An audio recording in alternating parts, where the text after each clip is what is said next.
বস, এই কাজের সময় ডিস্টার্ব করিস না। আপনি কি বাল সারা জীবন খালি এরকম ডলবেনি? একার বুদ্ধি টুদ্ধি দেন। এদিক ব্যবসা বাণিজ্য অফ হয়ে গেল, হাতে টাকা পয়সাও নাই, একদম পুকুর পুকুর ফাঁকা, কিছুই নাই। তো আগের ব্যবসাটাও ফিরে দিলাম আমি। এতদিন তো ভালোভাবেই চলছি, গাছের ভিতরে সুপারি উপরি ছিল, ওই সন্ধ্যার সময় 2 বাদে নামালি বাড়ি হয়ে যেত। এখন তো আর সেই ব্যবসা নাই।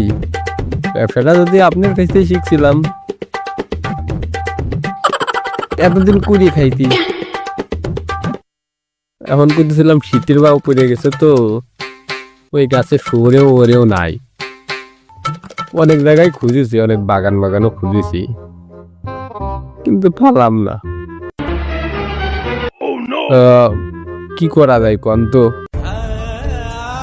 একটা বুদ্ধি টুদ্ধি দেন। আমার তো চলতেছে না, তো 50 টাকা এখনো পাই, ব্যবসায় উন্নতি হবি কেম্মা?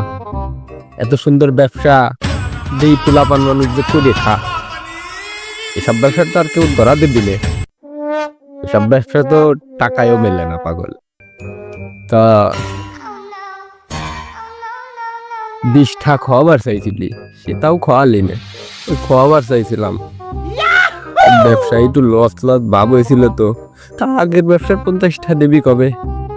সমস্যা নাই, এবারকের ব্যবসাটাই যদি প্রথমবার লাভ হলে পরে আপনি 50 টাকা দিয়ে দেবানে। আচ্ছা হইল যা। আর ওই উপরি কামাই যখন হয় 20 টাকা চন, বস মানুষ আপনি খাবেন, খাবার চাইছি, খাওয়া দিলাম, সমস্যা কি? আচ্ছা তাও মারলাম। তা তোর একটা বুদ্ধি দে দেই।